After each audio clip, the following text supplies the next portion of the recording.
Good evening, everyone. My name is Jeff Green. I'm the director of the Andrea Mitchell Center for the Study of Democracy at Penn, where we're in the midst of a very busy week of events. On Tuesday, we had a bipartisan debate at our Penn Political Union, a student-led mock parliamentary organization. Last night, we had a discussion about voter suppression in historical perspective. And this evening, we examined white nationalism. The event this evening is part of a year-long series the Mitchell Center is conducting on the topic of free speech battles, where we explore the role of free speech in a democratic society and discuss the various conflicts and debates about the parameters of free speech in our current moment. I want to begin by thanking the Planning Committee for the Free Speech Battles program, Sigal Ben-Porath and the Education School, who is the leader of the series and whose vision has been a part of every event this year, including tonight's event.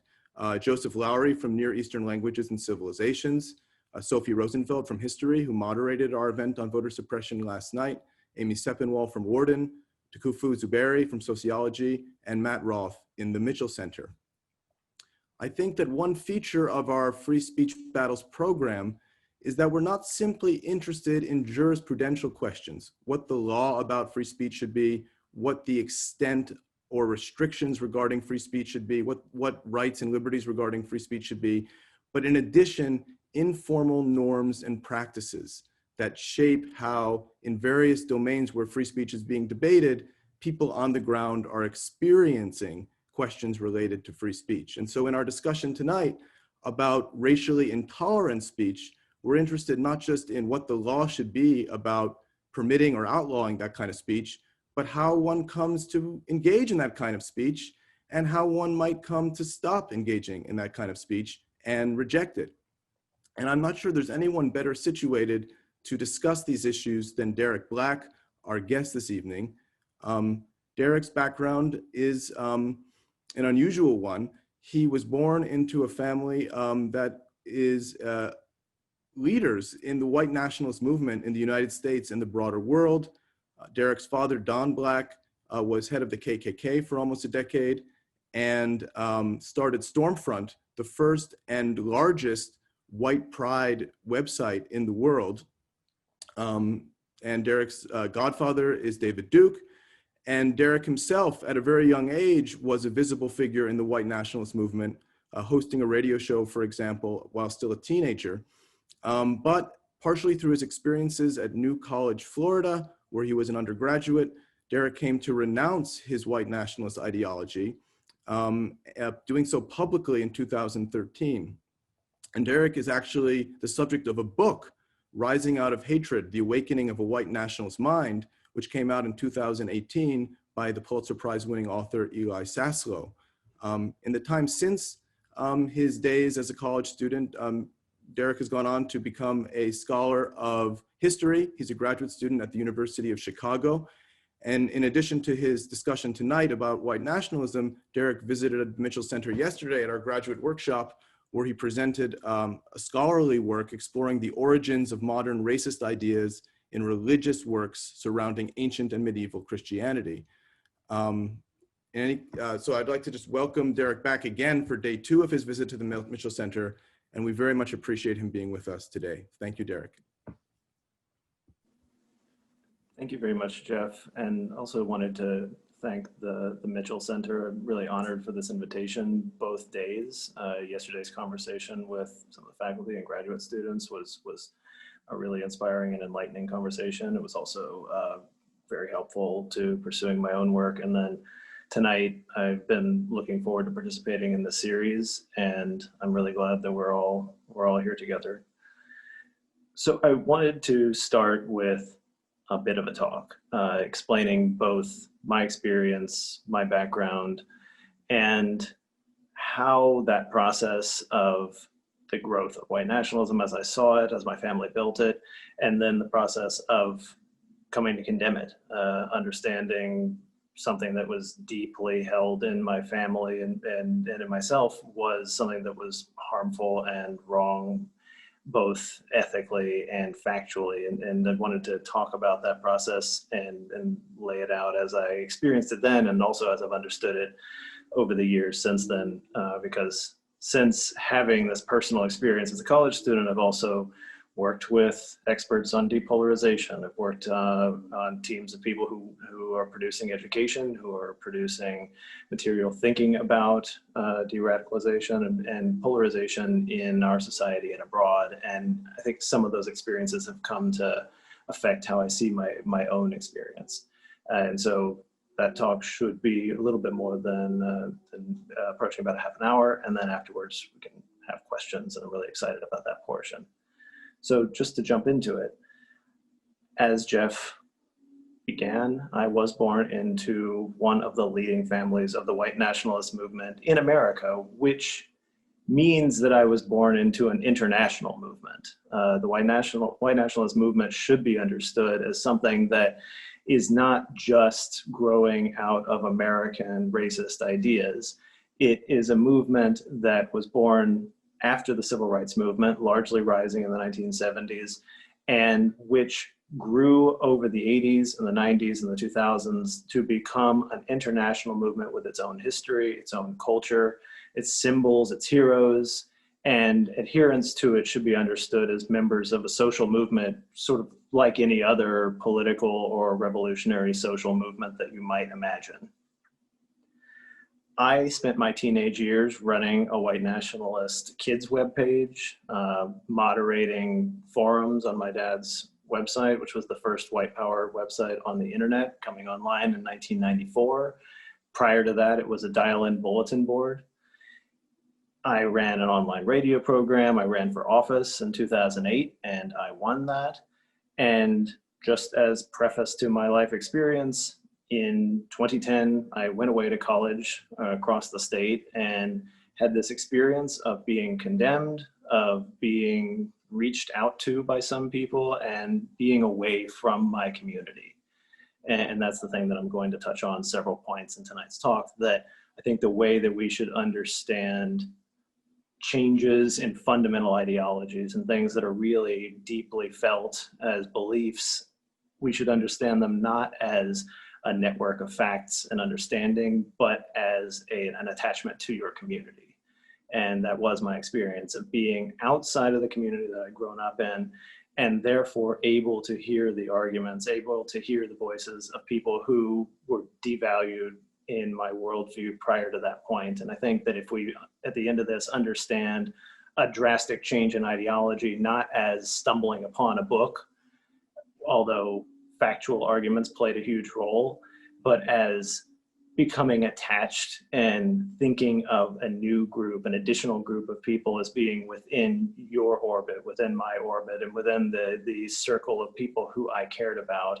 I think that we also, at the same time, would then understand why people don't change their beliefs, their deeply held beliefs very often, because detaching yourself from the network of human beings that make your community is one of the most traumatic things that I think anyone can do. And I think that's really helpful for us to understand that when we're setting out to try to change minds. So as a little bit of background on my upbringing, I think I can quite quickly quote this article. This is a USA Today article that appeared in 2001 that started out saying 12-year-old Derek Black won first place this year in a local science fair, and he carries around an encyclopedic knowledge of frogs, snakes, fish, and the web. With red hair past his shoulders and slightly crooked front teeth, he looks like the typical tech-savvy preteen he is. Yet the thing that makes his father proudest is that Derek runs a website for kids, promoting white supremacy and racial hate. The year that I was born, 1989, was also the year that David Duke won his race for Louisiana state legislature. He had led the Ku Klux Klan just a decade prior, and he continued in that election to espouse white supremacist positions. My dad, Don Black, was managing the campaign's digital operations and the database for all the campaign workers. When David stepped down from leading the Klan, he had passed the baton to my father, and in the intervening years of the 1980s, my dad had run the Klan, stepped down, and served a 2-year prison sentence for his efforts to arm and invade the island of Dominica. After his release, he had reconnected with my mother, who was David's ex-wife, and I was born. In February of '89, he was driving back from Louisiana to South Florida, where my mother was in labor, just weeks before David successfully won his campaign, despite having been condemned by the National Republican Party and been an international fury. And my birth prevented my dad from being there for that night. In that campaign, they received formal condemnations from Ronald Reagan, from then President George H.W. Bush, and Republican Party Chairman Lee Atwater. The next year, in 1990, David ran for US Senate unsuccessfully. The year after that, he ran for Louisiana governor, and he also lost. In those campaigns, however, he won 55% and 60% respectively of the statewide white vote. He didn't use explicit racial language, he never used racial epithets, and he never explicitly advocated anything bad happening to communities of color. He campaigned against higher taxes, against big government, against free trade, because he said it hurt workers, and he advocated sending troops to seal the border with Mexico, all in the early 90s. Despite David's one-time success, his later campaigns came unsettlingly close to victory. And I will reiterate, he consistently won a majority of the white vote in Louisiana. My dad took that computer bulletin board that he had organized to run the campaign, and he set up a message system. Prior to the web, people would log on with their dial-in modems and they would send messages back and forth to each other. And he successfully took the White Power Network, which had existed already for decades, had its own publications, had its own organizations, its leadership, its networks, and he made it online. And I think that's how we should understand that transition, is something that already was technological. The white power movement already had been using whatever technology they had at their disposal. Throughout the 80s, they had been using word processors to produce their newsletters. They had been transmitting videos by VHS tape through the mail. They were always a movement that saw itself as just on the cusp of getting more attention, more members, more mainstream people to join it. And the way they wanted to do that was by conveying their message. So when the internet came, and when my dad was the first one to see it, it was a really natural fit for a movement that viewed itself as fundamentally an information network and a community to switch, to move and expand into a space where they could reach people more cheaply, more easily, and with greater numbers than they ever had before. When the web came online shortly afterward, he created the first white nationalist website.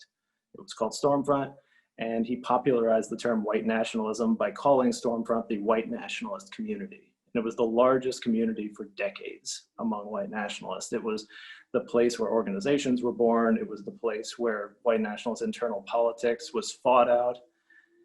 After the Oklahoma City bombing in 1995, which we should remember as the largest domestic terrorism event and the largest terrorism event in the United States prior to 9/11, that attention moved into, national attention moved to domestic terrorism and white supremacy. And lots of attention grew up looking at my family, looking at this wider network that although my family could say they were political, could say that they were trying to win mainstream attention, constant domestic terrorism attacks, which we see to this day, would go out with exactly the same message that they were promoting. We would say that Hispanic people don't belong in the United States, and mass shooters would go out into parking lots with those beliefs that they had gotten from our websites. And then my family and everyone who was allied with them would say we had condemned violence, and so therefore there was no connection. And that was really the situation up until 9/11, when a lot of this attention moved away from white nationalism and the movement itself sort of went underground. I grew up attending white nationalist conferences across the United States over this whole period. When I was 8 or 9 years old, I told my dad I wanted to start participating. I wanted to talk to journalists when they would come to his office to do interviews. Major nightly news would come over, they would set up lighting, they would set up cameras, they would interview him, and then they would also interview me.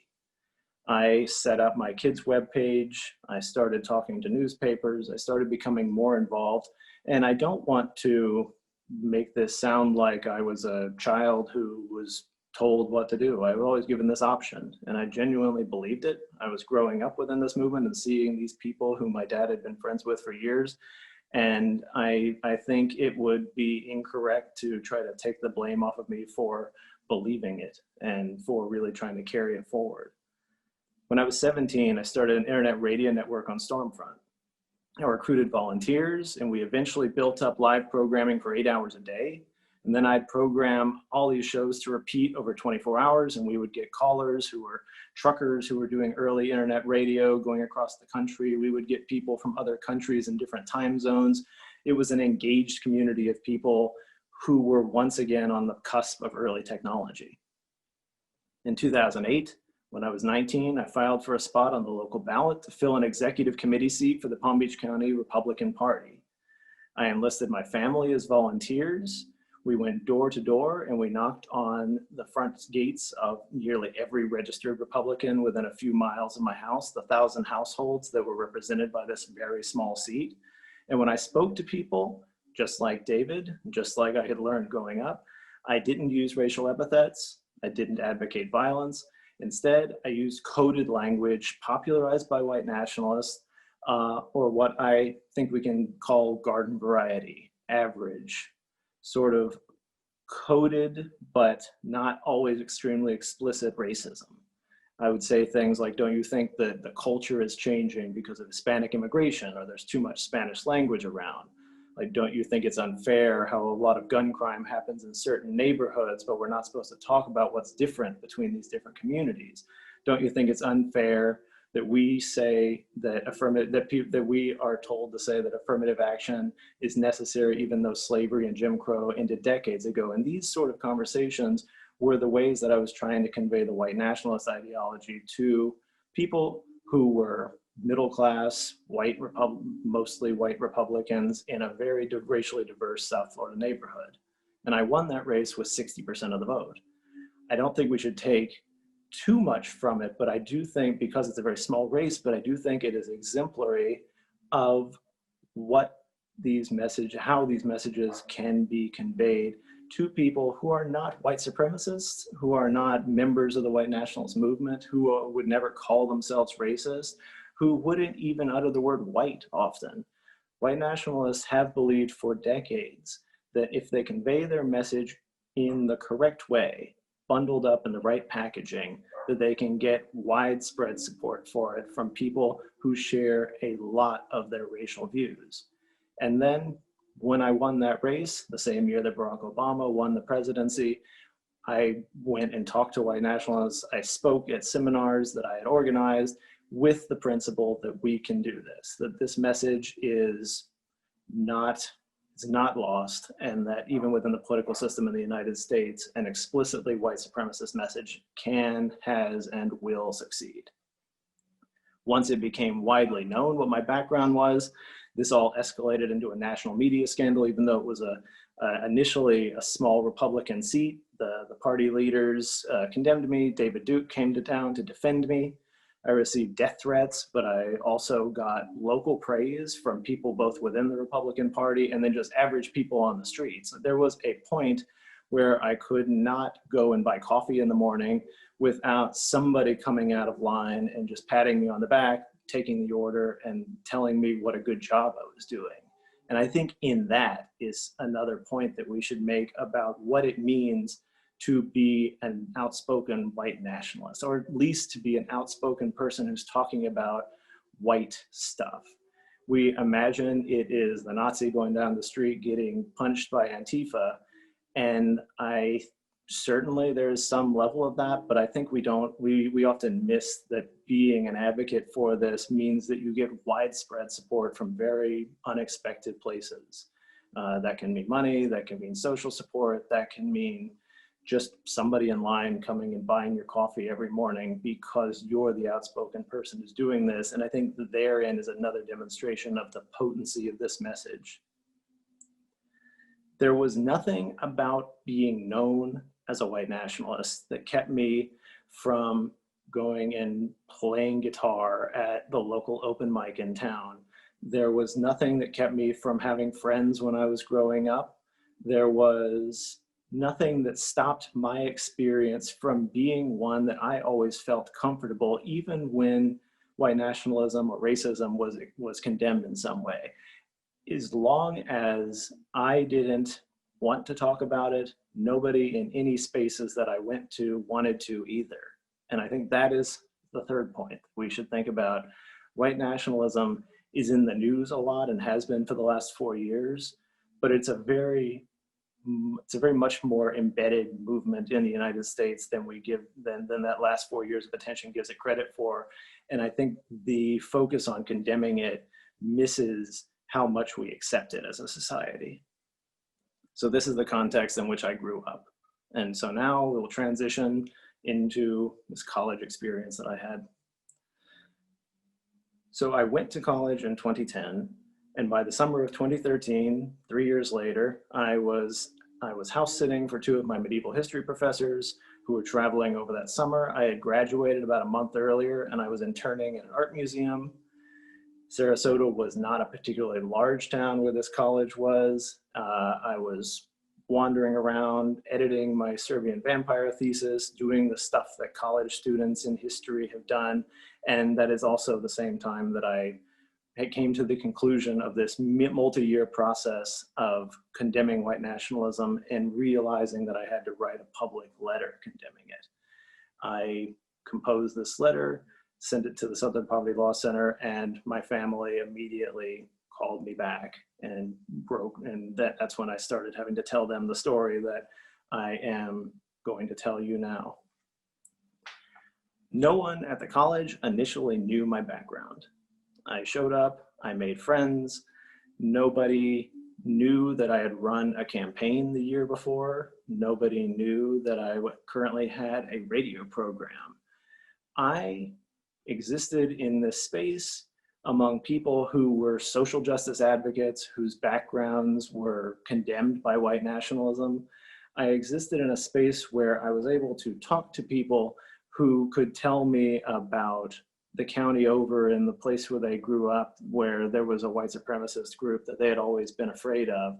And I could slowly realize in that conversation that I knew those people and I didn't see them as a threat. I had spent time at events they had hosted, but hearing it from the perspective of somebody whose whole existence was condemned by it was one of these early moments of realizing something that probably should feel fairly obvious in retrospect, that there is an impact. And my first reaction was to say, where's the misunderstanding? If we had condemned violence all these years, then we had no responsibility for it. But to talk to somebody who still felt that threat, who still lived under the threat that violence that our ideology produced, was one of these early moments of having to reconcile what I recognize now as a community connection with an ideology that I had grown up with, that I thought was my family commitment. Once I came back to campus in the second semester, I had been outed. An upper year student who found my name while he was doing his research, identified me on the student forum, and so I spent several days while I was studying abroad looking at message after message and seeing all these relationships that I had built up over these few months just implode as they realized what I had not been telling them. And the fact that I was still running an internet radio program, that I was still promoting white supremacy in a space that the student body viewed itself as condemning white supremacy, as advocating social justice, as trying to make a space safe for people who were condemned by white nationalism. And the immediate reaction was to try to discover what they could do, knowing that there was an out and out white nationalist. The largest response that I could see on this email thread was, is there some way we can get him to leave the school? Trying to assert that this is a community where we do not make white supremacists feel safe, but it is a community where we make people who feel threatened by white supremacy feel safe. And the way to do that is to assert the value that we are not a space for that. The administration made no comment. And there was another smaller subset of people who made this message that maybe we can challenge him, maybe we can get him to change his mind, and maybe being here is just the thing. And I think I want to pause right there and say that looking at that situation, it seems quite obvious that it's going to ultimately be the people who reach out, who talk to me, who are the key factor. And I definitely can't downplay the role of people who had these deep conversations with me over the next few years in the story. But I also want to just flag at this moment that that campus condemnation was the only reason that I spoke to those people. So the first thing that happened upon coming back was a student named Matthew Stevenson invited me to his Shabbat dinners. There was the setting of a campus community that had condemned me, that people would give me the middle finger in the library, people would speak up in class to say things to challenge me, trying to make it as uncomfortable as possible. And at that same time, I got an invitation by Matthew Stevenson, who I had known from my Norman Conquest class the semester before, who hosted these Shabbat dinners, to come once. And I showed up expecting it to be just one dinner, and I kept coming. I had expected there to be a huge fight, but there wasn't. He told everybody at this dinner to not bring it up, to not talk about it, and we ended up talking about everything else. What was happening in class, what was happening on campus, our mutual interest in religious history. And I had to very slowly come to grips with the fact that my family believed that individual relationships were one thing, but that white nationalism and this racial ideology was true at a large level. And very slowly, one of the first things that was challenging was that doesn't work on any conceptual level. What are individual people but multitudes? What are millions of people but the friends and families and neighbors of all these relationships? And again, that may feel, depending on where you're coming from, like a very obvious thing to realize, but I think that there's actually a much broader lesson to be learned there about what our conception of other people is and what we consider to be our primary group, and how we can come to understand other groups and their relationship with us. I had shown up at college expecting to become a better writer. And that is to say, I expected to become a better white nationalist. I expected to become better at arguing, at speaking, at reasoning. And I did not expect to be particularly challenged in my ideology because I was incredibly confident in it. I showed up to this campus believing that there was nothing refutable about my ideology. And I suspect that this is an important thing to clarify what white nationalists believe. The ideology that I believed was entirely true was that race is a biologically real reality, that it predicts crime, that it predicts IQ, that it predicts a whole host of behavioral and social things, and that it can be defined on some kind of genetic level. Bit by bit, conversations with a person who I met at the Shabbat dinners challenged the factual levels of this. This usually meant a journal article on crime statistics, trying to attack white supremacist views that crime is predicted on race, with hundreds of pages demonstrating that crime is not predicted by race, crime is predicted by poverty and education and a whole series of social groupings, and that the attribution to race is something that is long outdated and long disproven, but still maintained as a social category. All of these conversations took place one by one, and no single one of them dismantled my entire ideology. And I think that that is another point that we need to understand about what it means to shift, to move away from something. There was no one moment where the ideology that I had grown up with seemed to fall away, at least not until the very end. The entire experience of it was piece by piece, taking one tool out of the toolbox and accepting that that is not factually correct, and throwing it away, but feeling like the whole system still existed, feeling like I could still be a part of the social movement that my family had built, and I could still call myself that. Bit by bit, I moved away from the movement. I stopped posting. I stopped hosting radio programs. I started feeling more and more uncomfortable participating in it. And yet, it still did not feel in these early months and years like I was going to have to condemn it entirely. I think people often ask me, where was the moment where it all changed, where it all broke? And the thing that I can really look at is to say that it was the moment when I finally condemned white nationalism, when I publicly stated that I have come on this long journey to say that white nationalism is both factually incorrect, because I considered myself to be someone who was supported by facts and by science, and morally wrong because it harms people and forces them to be afraid. And it wasn't until the moment where I came to the final point that I then had to condemn it, because I had promoted it myself and had made this movement be in whatever way stronger, that I could say that things were now different, that I had thrown away the beliefs, that I had done whatever processing I had done, and that I now would be different in some way. And I don't know if that's a universal experience, but I do think that it's somewhat illustrative of the experience that I had and of lots of others that I have heard about, that I've interacted with. It's not necessarily a moment of everything I believe is wrong and I just realized that. It's a moment of, I personally now accept that my connections to other people and that my actions collectively were wrong, and I condemn them and move forward.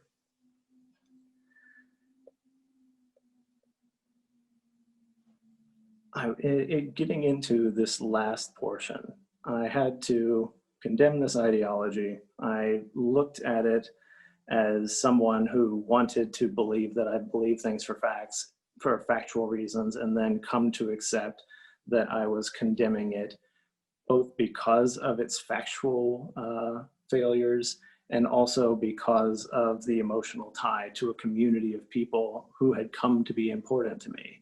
And this includes the people who spoke out and condemned me. Aside from all these arguments, I think, like many college students, I valued and cared about the people around me.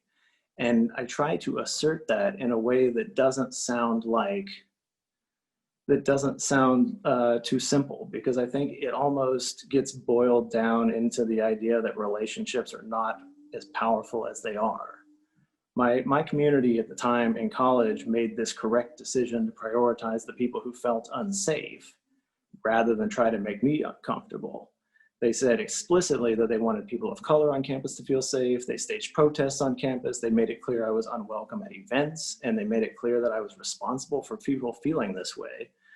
And at the end of my time there, I felt that it was entirely unfair how they had behaved. And it's really only in the years since then that I recognized that without this concerted community value asserting, there would have been absolutely no reason for me to have the quiet conversations, to discuss all the stuff that white nationalists thought was factual and see why it was statistically wrong. And it would have given me no reason to challenge my own ideology. I think the lesson that I really take away from the assertion of community condemnation is that the power of relationships is the most important factor in any sort of factual ideological argument that we're going to have. Coming closer to the end of this talk, I want to talk a bit about my experience since that point. Since publicly condemning white nationalism with a letter explaining my reasons, my beliefs, my thoughts, and then immediately thinking that I had now done enough. I spent several years after 2013 not engaging, thinking that I had spoken enough, that I had done enough damage, that I had then fulfilled my responsibility. And it is an odd thing to grow up in white nationalism, or I might say any fringe social movement within America, but white nationalism specifically has echoes throughout society that I was then forced to observe, not being a part of white nationalism and not being a part of an anti-racist movement yet. Some people out here who are attending tonight might have had this experience of being raised in a specific religious tradition that you didn't realize until after you're out of it, that some assumptions are strange. But In the white nationalist movement, you see ideas that they promote explicitly echoed in much more coded ways among mainstream politicians. I now regularly have to watch political speeches, even by supposedly normal politicians that advocate extreme immigration restriction or abolishing affirmative action. And all of this mirrors the white nationalist positions that I always thought would be very hard to get this widespread acceptance for. So this final point I want to make is leaving you with these thoughts before we can move into questions. As you move through the world, you always encounter moments where your choices are the most powerful thing.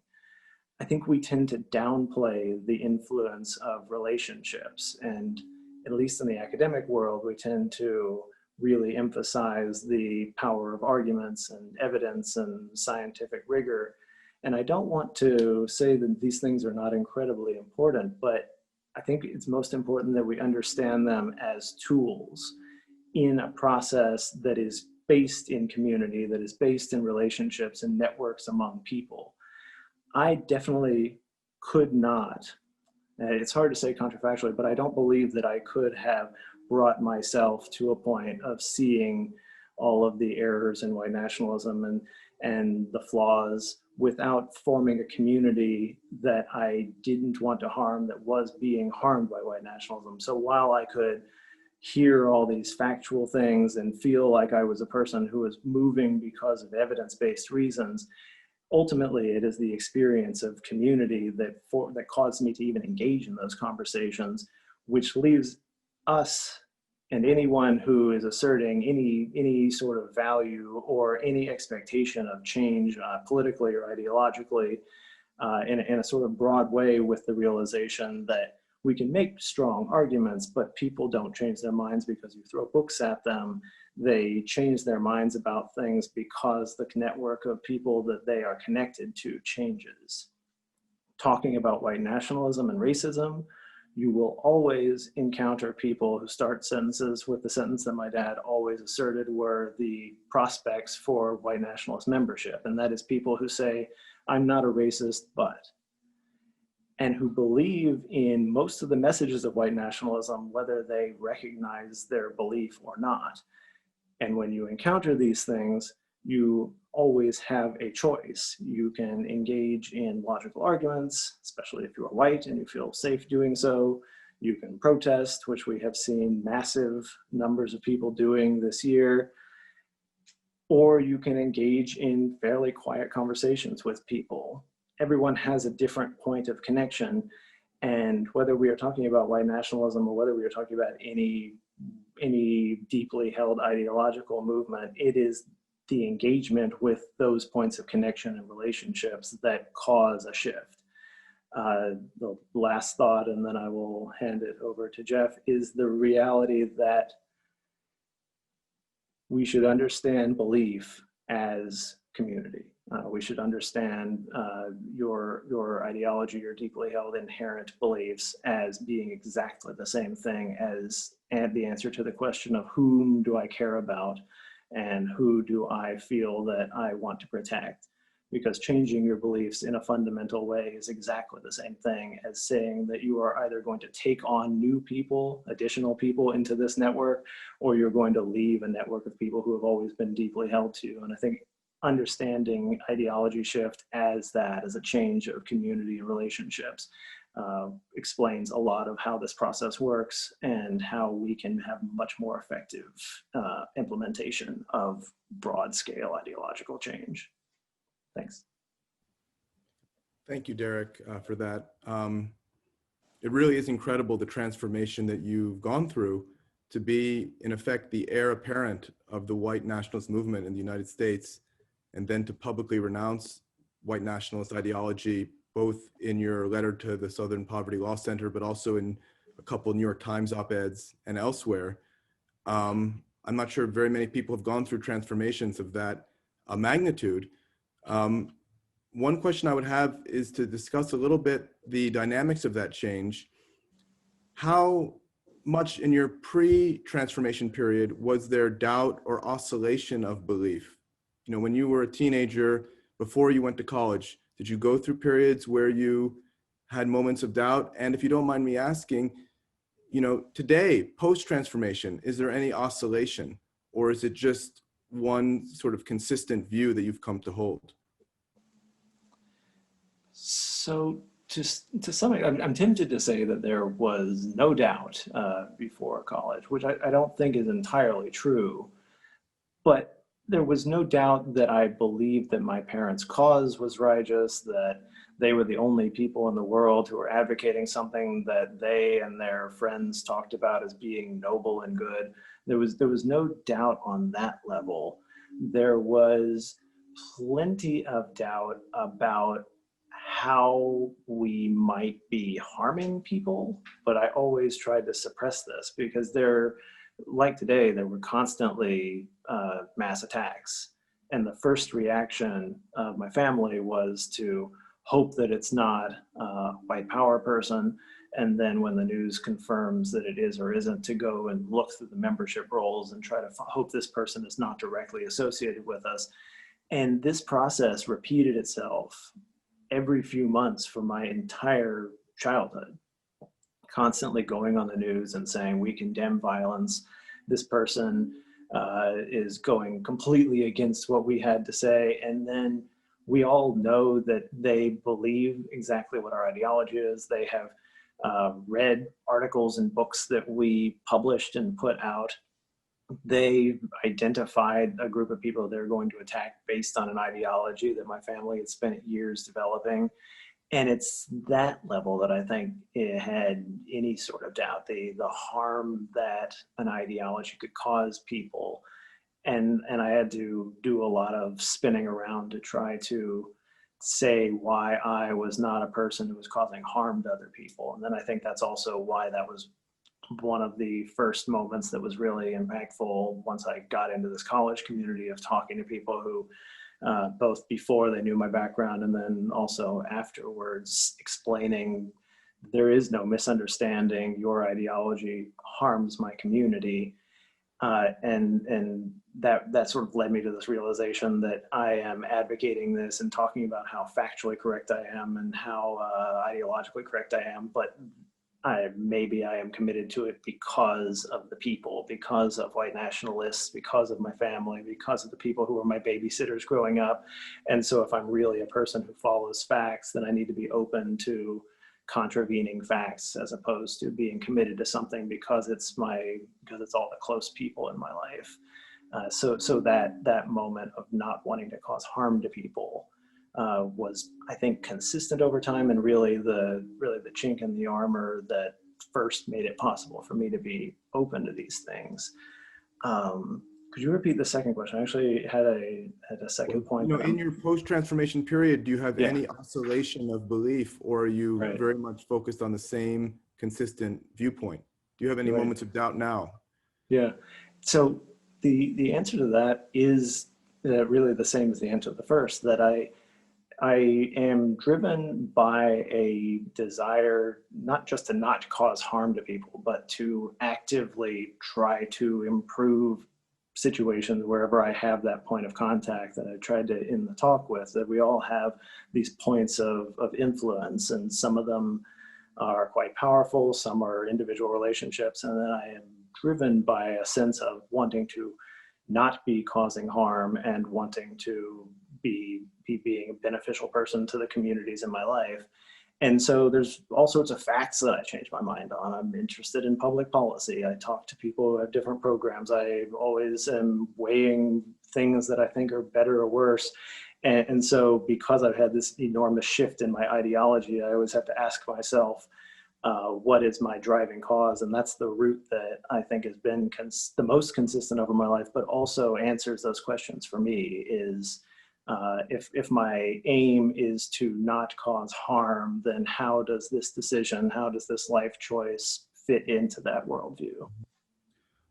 One of the ways we've described this event in talking about it early in our free speech battle series is that it was going to concern hate speech.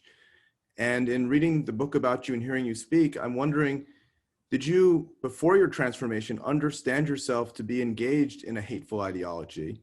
And now looking back, do you see yourself as engaged in hatefulness, or is hate not really part of it? I, I used to vacillate a little bit on the current use of the word hate, because to be clear, the white nationalist movement would never describe themselves as hateful. My family never did. I never did as an adolescent. We would basically talk about the use of the word hate as propaganda, that it doesn't apply to us and it's just a bad sounding word like racist that they're trying to pin on us, but it's not appropriate.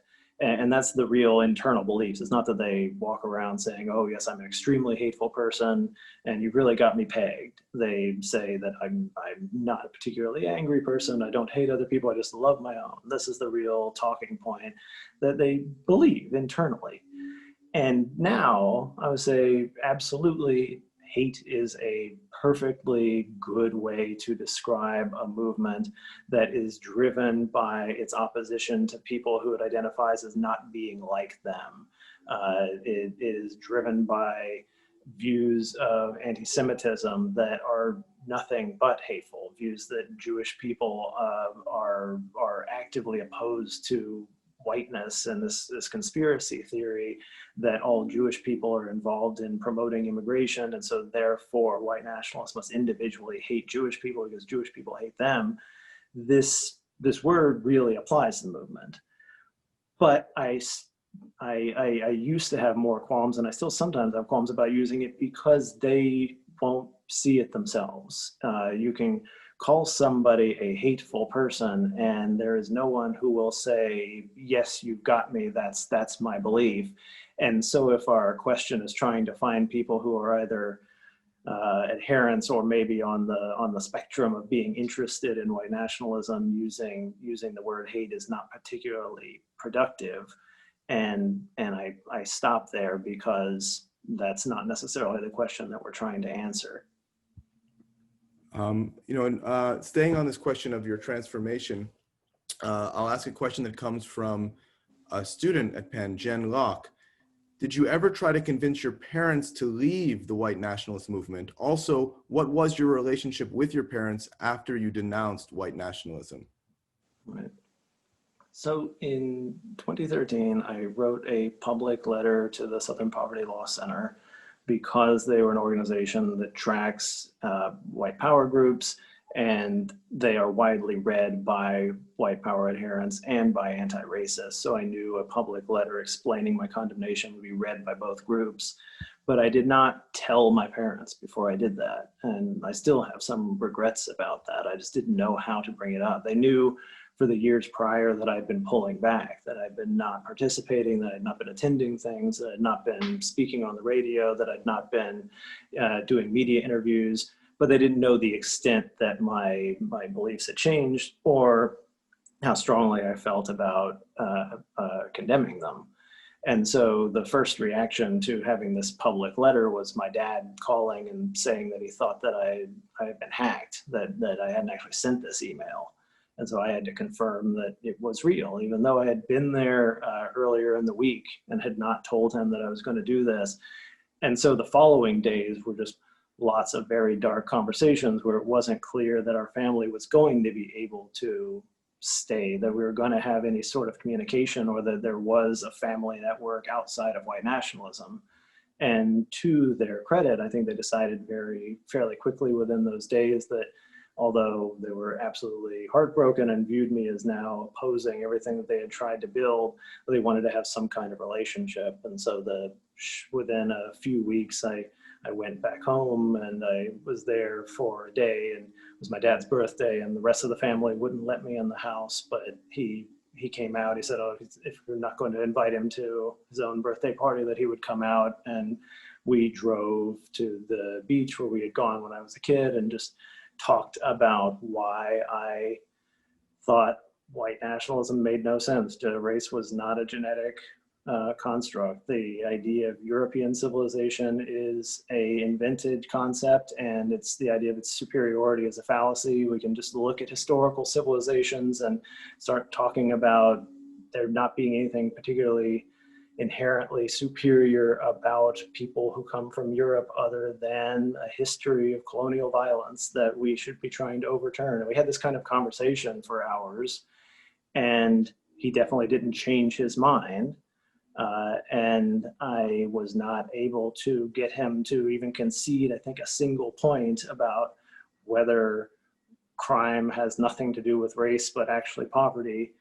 But we were able to have that conversation. And since then, we talk a few times a year, usually about politics, usually about what's going on with the family. And then I'll try to make a few points about why racism doesn't make any sense and it's really counterproductive. And they don't change their minds, but I think that there has to be at least some impact by knowing that they respect me and this is my belief. Maybe we could transition now and talk a bit about one of your central points about the relational aspect of changing your beliefs and how it matters so much, the context where you find yourself and changing those contexts and building and breaking relationships. In that light, let me ask a question from Julianne. If your classmates had not invited you to the dinners, do you think your journey away from white supremacy would have looked different? It's hard for me to think of exactly about the counterfactuals. And on one hand, I think had I not gone to the college, I don't know that I ever would have condemned white nationalism. And I'd want to give myself enough credit to say, oh, I would have found some other way, but I really don't know if that's true. And in the same way, if I hadn't been invited to these small Shabbat dinners where I could meet people, particularly one individual person who could have conversations with me and say, how can I assert that I believe in white nationalism, even though it dehumanizes people who I'm calling my friends, and start there and move into how do I justify it and piece by piece break down that evidence. Without that interaction, it's hard to see exactly what would have happened, but it's hard for me to imagine how I would have undergone that process without that kind of interaction. And it's one of the reasons that I take so firmly into this, that it is,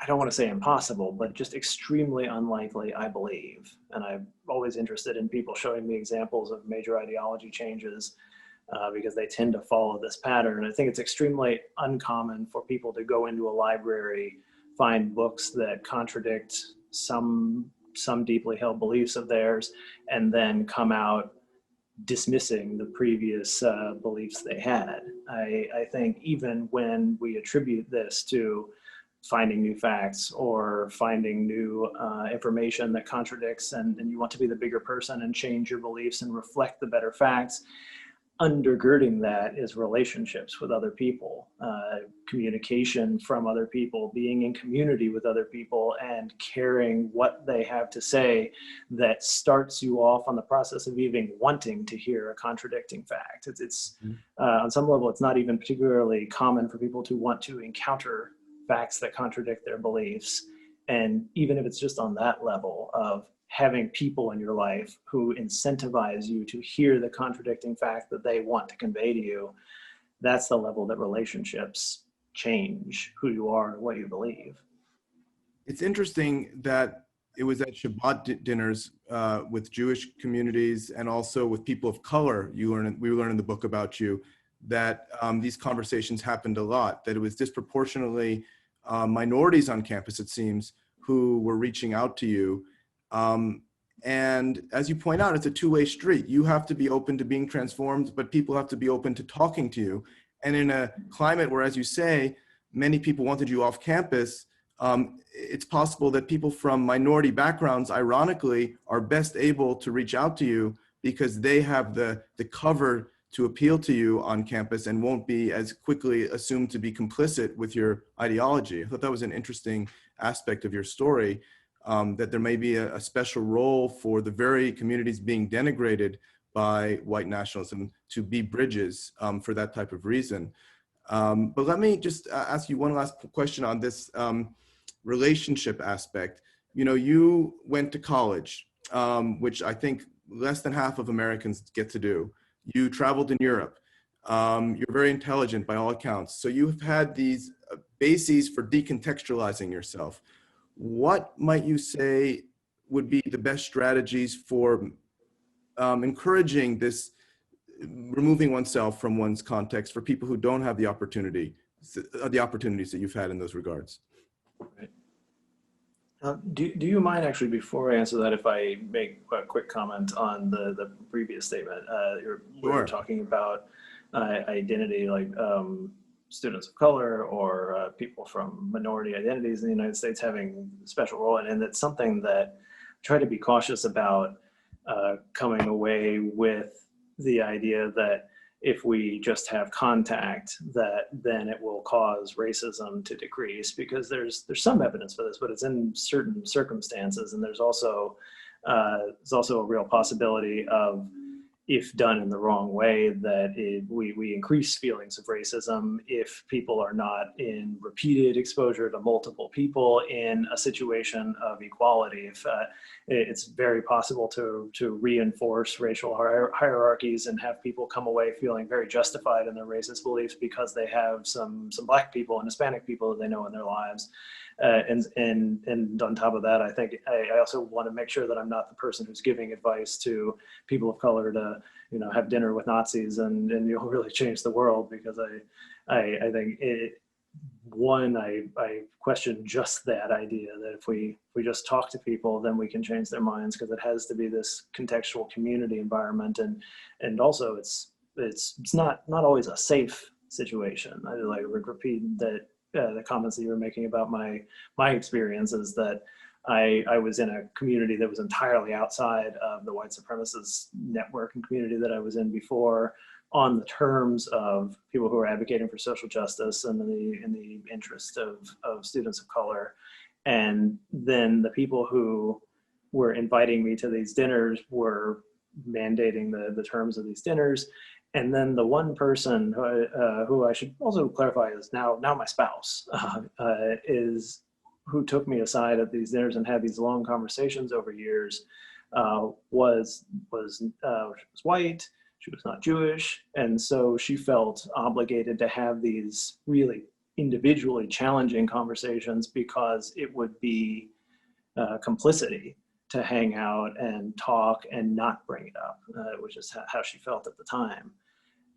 And at the same time, I think actually being someone who can understand and benefit from a white supremacist ideology and still denies it, still condemns it, held a sort of power that somebody who is condemned by the ideology, whether you're Jewish or an immigrant or from a different racial background than being white, it undermines your ability to reach somebody who believes in racist ideas.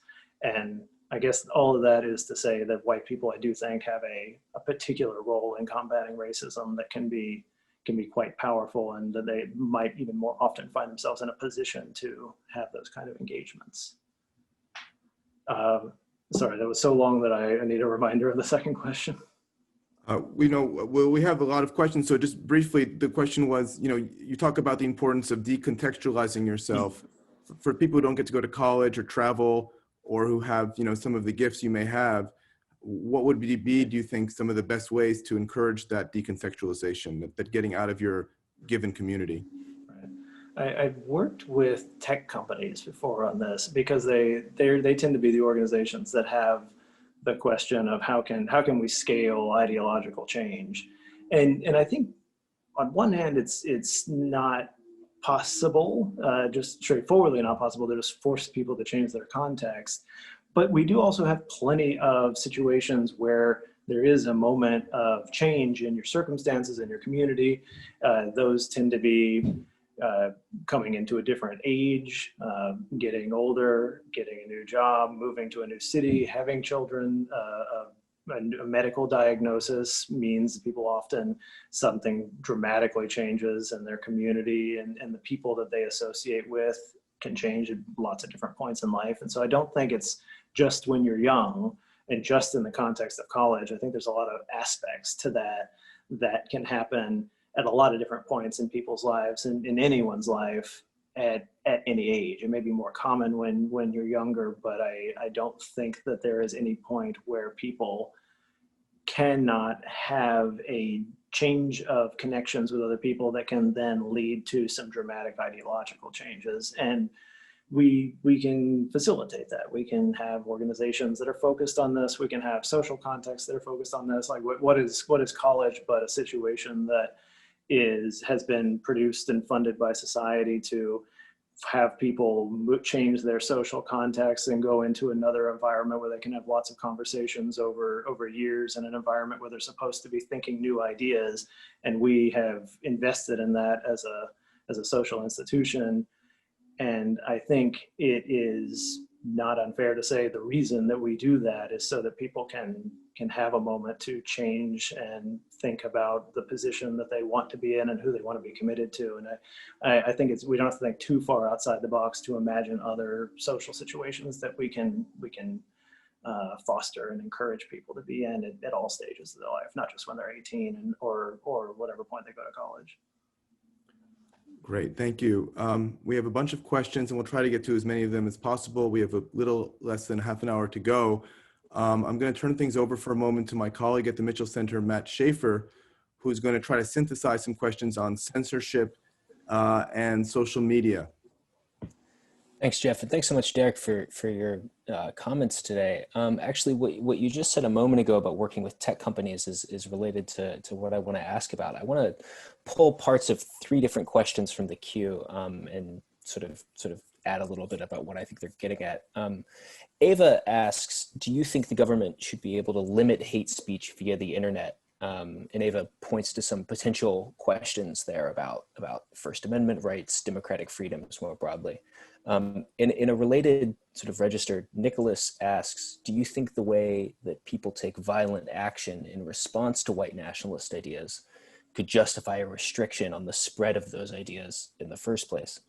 And then maybe from the other side of the question about technology, Johnny asks, as we see kids now challenging their parents with racist views on TikTok and social media, do you think this is effective? And do you have sort of ideas on how it could become more effective? So I think what I'm interested in here is, I think a lot of people have this intuition that there's something specific about white nationalism on social media and how it can spread through internet technologies. And I think we'd be interested to hear more about whether you think the response to that is something that should come from state regulation in new ways, from sort of self-regulation of technological platforms, or whether there's also sort of distinctive possibilities for sort of popular action on social media that are sort of raised by the forms of communication that are possible here, given that you've sort of seen this from both sides in that way. Right. I'm reluctant to give comments on First Amendment issues because, one, it's not entirely my expertise to talk about free speech laws in the United States, but I can give really strong statements, having worked with think tanks in Silicon Valley and worked directly with tech companies before, that I am incredibly critical of the way social media companies have for years taken this position that they are obligated by First Amendment requirements to allow any sort of hate speech on their platforms. And it's only in the last couple of years that you see things like Facebook taking explicit statements that they are not going to allow white nationalism on their platform. They're not going to allow Holocaust denial on their platform. And in the case of Holocaust denial, it's only in the last few months that they've taken that position, despite years and years of anti-racist organizations lobbying them, saying that this is not a message that you should be promoting, that there are consequences of violence to organizations promoting these ideas, that hate speech should not be defined so narrowly as to say racial epithets and explicit equations like, one, this ethnic group is stupid people or something like that. There are these algorithms that would only identify such explicit statements as being hate speech that it was ridiculous. And so I've been very critical for years of that.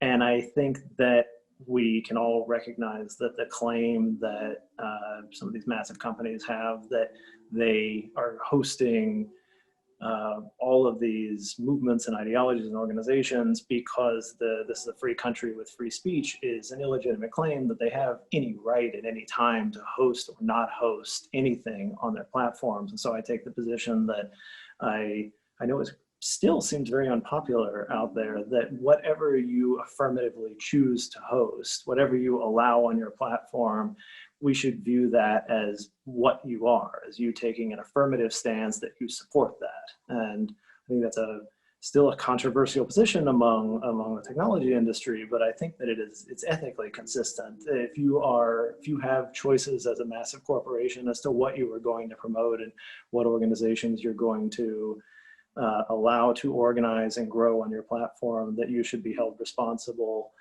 in, even if just in a moral sense, for choosing to grow those organizations. I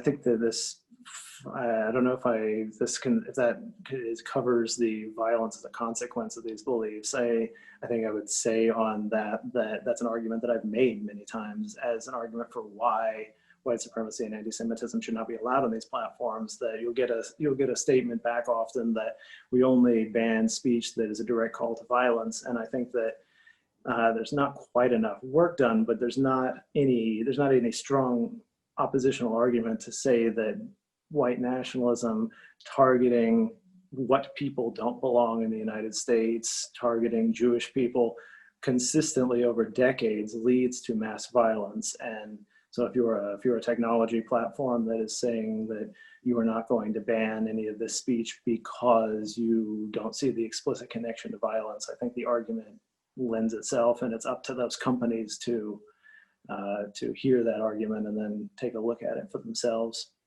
This final argument about TikTok and social justice and families. I don't want to say too much specifically about TikTok because I only recently got on TikTok myself, but the idea broadly of families and social justice, I think on one hand, I worry because we have this sort of language of the young people being anti-racist and like the future is this sort of multicultural world and we're just waiting for people to age out. And I think there's not a lot of reasons to believe that. Definitely younger people on average in the United States poll more liberal on racial views, but it is not the case that we're just waiting for young people to grow up and their racist views are not held by the younger generations, and that social justice is some universal thing among young people. I think I'm quite pessimistic about the future because I fully expect current generations to grow up and reify white supremacist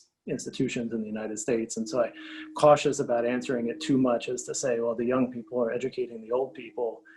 But definitely at the same point, this point of connection, relationships between either peers or family members or networks within people, I think we all see it in our own lives where family members become more open to ideas that they used to be very hostile to because they have intimate family members who are challenging them on it over years. And so if you are in that position, if you are speaking to a parent or a cousin or a sibling or something, I think there's obvious reasons to believe that you can influence their opinions by being an important person in their life who is talking to them about it. Derek, I want to go back to this question of violence that you mentioned in your response to Matt Schaefer. As you've discussed, you never advocated violence and you were always on the lookout for white nationalists who were committing violence and worried about that tendency. But I want to have you explore why some white nationalists do go along that route and what you might know about it that other people don't, and specifically address a question from Kathy Cohen-Frank, who is writing from Pittsburgh on, as she says, the 2-year anniversary of the Tree of Life synagogue attack. And she says she has a 2-part question for you. Do you have any idea how the white nationalist movement beliefs become radicalized into violence? And you mentioned that your family would be on guard hoping the movement would not be associated with an act of violence. Did they ever contemplate themselves how or why people with the same beliefs become violent? And did they ever question their potential part in this? Thank you, she says too. So I want to answer the second first, saying that there, hold on, actually I'll give a holistic answer here. So there is no real distinction within the white power movement of the people who are like my family, who are very outspokenly political and hope for political change and believe that they can elect politicians, and the revolutionary side of this movement, which conducts illegal acts, which has a history of bank robberies and assassinations, sometimes on a level that's very organized, and sometimes on a level that's quite disconnected and not networked and not top down. But they like to talk about it as if there's a firm line of distinction between people who believe in violence and revolutionary outbursts in the United States and people who believe all the same stuff about race and anti-Semitism, but who are purely mainstream and go on TV and want to run for office. And there's just no actual demonstration of that. This network is very porous. People move in and out from one side to the other, and the idea that there's a real hard line between it is just, it's more promotional than it is, I think, real.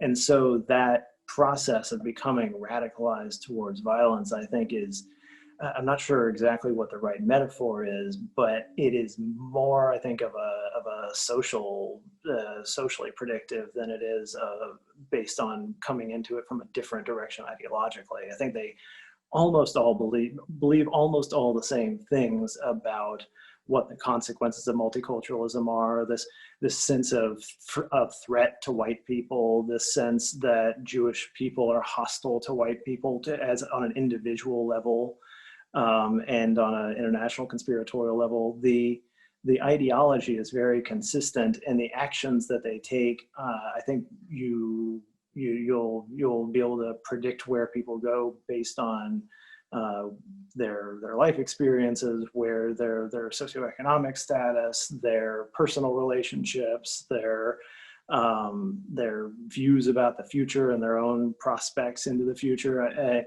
I should probably be a little more cautious about trying to describe the way violent radicalization works, because there are definitely greater experts on this than me, but I can give the personal experience of it, that you have all these people who sit around at conference tables and go to banquet dinners and have tenured professors speak about the reality of race. And at the same time on CNN, there'll be a chyron of someone who has gone on a mass shooting, who believes everything that they believe. And they sit around and talk about how they're sophisticated and they're talking about research and they have no responsibility for it. And at the same time, you can definitely find points of connection between their work, their networks, their people who are reading them, interacting with them, and the person who went on this mass shooting. And so I think the intervention, the point that I can make here is that it's not a matter of political, non-violent people and violent, non-political people. It is one movement, one ideology that has a obvious outcome of violence. It is just the ways that it gets filtered and the way that it gets presented by the individual person that make it different. Thank you. You've been so careful not to overgeneralize the conclusions that should come out of your story and to be precise. And so I think possibly part of that is a message to us that not everyone is going to be persuadable or changeable to the same degree. And if that is the case, or even if it's not, I just want to then switch to a question that comes in this direction from Jonathan Perkins, who describes himself as talking with racist friends who are told and who believe that liberals are intolerant and block and unfriend each other. And this person, Jonathan Perkins, says that he tries to counter what they're thinking by engaging with them anyway in a respectful manner and not unfriending them. And in this community, he's kind of the exception, he feels, among a broader community. And he sometimes feels that engagement is pointless. And he wanted to know your thoughts on this. And maybe I would just, extend that a bit to, what are the situations of engagement not being fruitful? But maybe taking on his question more specifically would be a good idea. Right. I mean, I could take it on specifically in the sense that I think there are some general rules that apply to discussions that lead to persuasion as the outcome. And I think one real factor of that is that it is not in a public format where you can score points. I think if you're having a discussion with another person in a space where other people are reading it, the person you should be thinking about changing the mind of is not actually the person you're interacting with, because they are in a debate with you where conceding anything or individually, personally in their own mind, changing their mind on anything would be a defeat. But the people who are reading it, who are not engaged in that debate, who are who may respect you and may be willing to hear you out and do not lose anything because they've not taken a public statement on it. I think that should be the audience that you are imagining yourself to be persuading when you're making those comments. And so I think there's this broader point to be made that people can change their minds. Like 100% is a belief I have, and I think it's not that controversial. People can always change their minds, but they don't do it if they feel that they don't do it unless they are willing to disconnect from the social clout that they currently have from their community for holding the beliefs they currently hold. And so if you want somebody to change their mind, they have to be willing to lose whatever sort of social status comes from holding the beliefs they have. And sometimes that's not so big as my whole ideology is changing. It can be something much more subtle than that.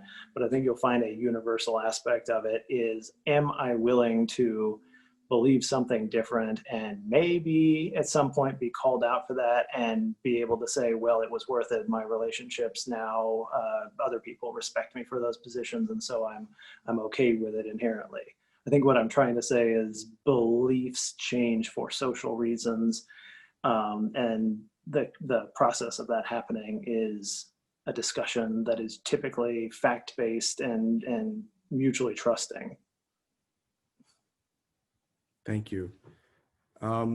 Let's turn now to a question from Kirthi Jayaraman, who wants to explore you to explore a bit more the difference between white nationalism and white supremacy. What's at stake in that difference? How real at the end of the day is that difference? Do you have comments on that issue?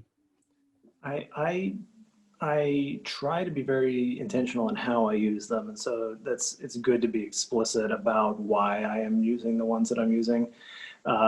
First of all, the way that I use white nationalism is interchangeable with white power to mean a social movement of people who know each other, who are a part of this decades-long history, who are a part of an international movement that sees itself as both political and revolutionary, and who want a massive change in the government of the United States and other Western countries to only allow white immigration, to institute global apartheid, to expel Jewish people from the country. Like the goals of this movement are massive and are incredibly violent, and they are not a particularly large movement. We're talking about tens of thousands of people probably who consider themselves a part of it, who read publications, who talk to people who are all a part of it. And so I think it's very important to have a name for that. And I try to be cautious about using white nationalism too much because it's something that is promoted by them. Like my own family promoted it because they thought it was something that was a little bit easier to hear than other terms like white power or white supremacy. And so I use it because it is known within these movements, like they would recognize it themselves, which I think has some value. And then it is also known in the wider world. People, it's the term that comes closest to other people understanding what I mean if I'm trying to talk about the social movement, to say white nationalism or white power, which is also a term they use for themselves sometimes, and I think can convey the meaning there. And then I use white supremacy to refer to the broader system, things that are much more difficult to explicitly identify, like racism in everyday life and in hiring practices, the racial wealth gap, in in discrimination that exists in many levels of society, that we just sort of live under a burden of historical white supremacy. Talking about the history of racialized laws in the United States that affect our day-to-day existence as Americans, and white supremacy is something that can stand in for that much larger system. And so there's not 100% consistency among everybody using these terms, but among a lot of the people I work with, this is the terminology that is most consistent and most effective. On the same point of pinpointing the movement that you were part of and the potential diversity within it, you began by saying that the white nationalist movement or white supremacist movement had a pivotal emergence point right after the civil rights movement. And that's a historical point you gave. But of course, from another standpoint, white supremacy is an ideology that goes back, for centuries. And I'm wondering, with this historical periodization in mind, whether your role in emphasizing the victimization of whites, the idea of white genocide, for example, was part of the difference between white nationalism and white supremacy. And I guess most of all, I'd just like you to reflect on whether it is a new development in white supremacist ideology to appeal to victimization, and whether at the end of the day that differentiates contemporary white racist ideology meaningfully from earlier variants. So, yeah, from my perspective, I definitely identify the language used as being the defining characteristic of the white nationalist movement post-civil rights, being distinct from white supremacy and Jim Crow and American laws of segregation and discrimination more broadly. That this movement comes out both after the civil rights movement and after the Vietnam War, among people who are disillusioned by the American government, who are disillusioned by the whole turn of the mid 20th century, and they come together, and their ideas often reflect the white supremacy that had existed in all over the United States for decades prior, but they start building something new. They start merging symbols, both American symbols like Ku Klux Klan symbols, and bringing in World War II symbols like the swastika and Nazi armbands. There are militia groups that rise up at this point. There is a sense of alienation and being disrespected by the American government that I think is a real characteristic of this movement that starts at this time. The idea that they are not fighting for patriotism, they are fighting for this government to change, to become something new because it's abandoned them. And so their language, they adopt the language of the civil rights movement of victimization. They start talking about themselves as the people who are under threat, who are being discriminated against. And some of that is just opportunistic. They are trying to adopt language that they've seen be successful in the civil rights movement, and then trying to give people a way to talk about white grievance that seems a little bit more acceptable. And so they end up changing their terminology and their symbolism constantly. Like the reason why sometimes they will run Klan groups and have Klan symbols, and other times they will abandon Klan symbols and start wearing suits, is to try to present an image that allows the largest number of people to support them, and also get the message that they are an explicitly whites only group and that they are advocating for that sort of ideology. I definitely, and this might be partly just my perspective, but I think there's good reason for it, look to the language that they use to identify them all along the way. I think that's one of the main ways that you can identify this social movement, is by looking to people who, whether you're talking about the 70s or the 80s or the 90s, are talking about the global Jewish conspiracy, who are talking about white genocide is a term that becomes real common in the 2000s and that I helped promote myself. But it goes back much further than that. The idea of being assimilated, forcibly assimilated by immigration, of being ethnically cleansed, like it takes on different terms at different points, but this idea that white people are existentially under threat is a driving force that you can see in every iteration of this movement over decades. And I think it goes so far as to say like that distinguishes it from the broader white supremacy of American culture in segregation and the ways that that's come out. The idea that white people are going to be destroyed unless this movement succeeds, this almost apocalyptic view of the world is unique to them as opposed to the history of white racism more broadly. Thank you.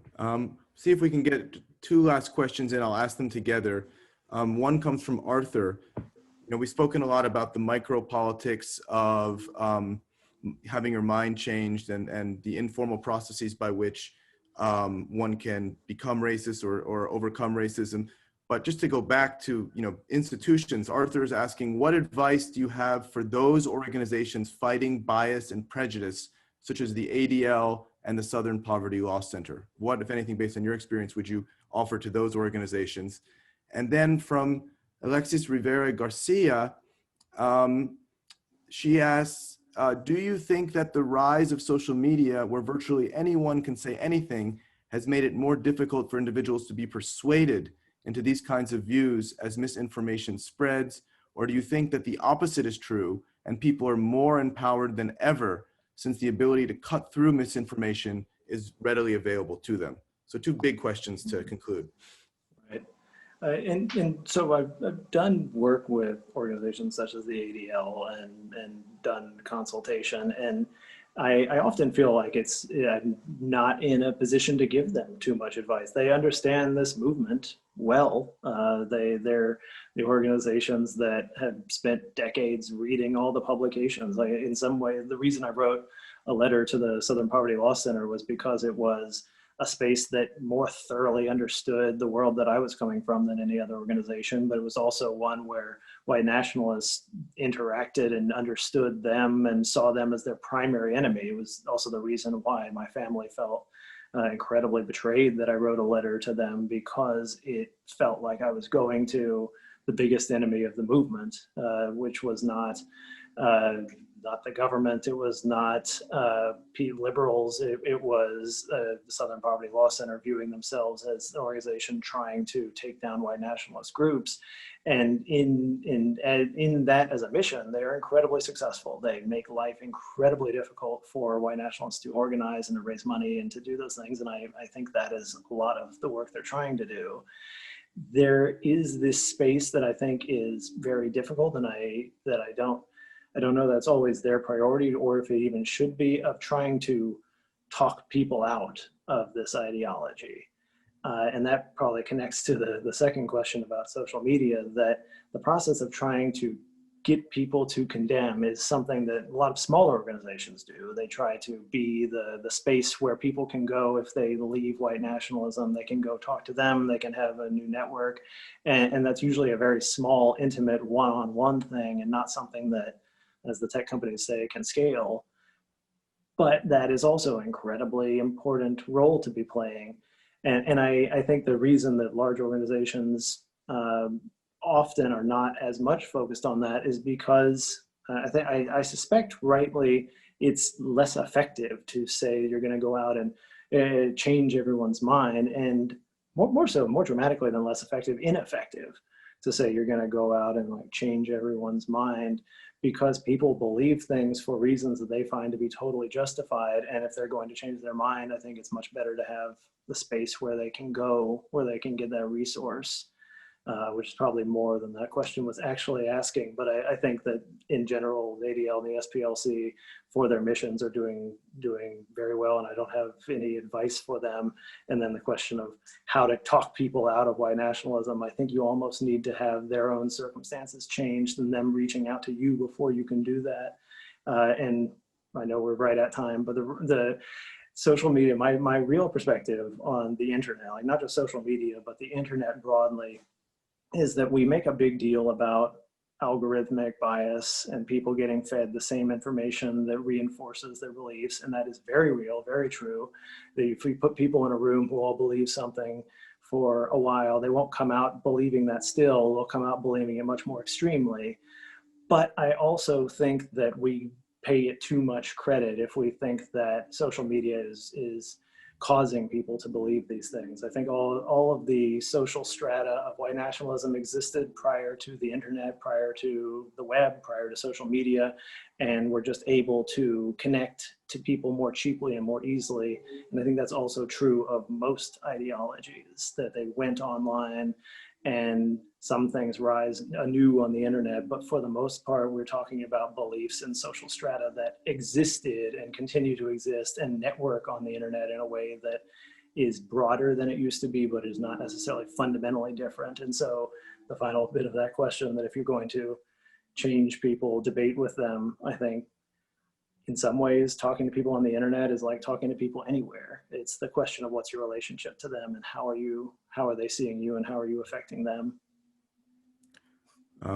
Thank you so much, Derek. You've had a remarkable journey, and we really appreciate your sharing with us, what you've learned from it and what we can learn from it as well. Good luck to you going forward, and thank you so much for visiting the Mitchell Center this week. Thanks, Jeff. Thanks for having me. And goodbye, everyone. See you next time, and be well.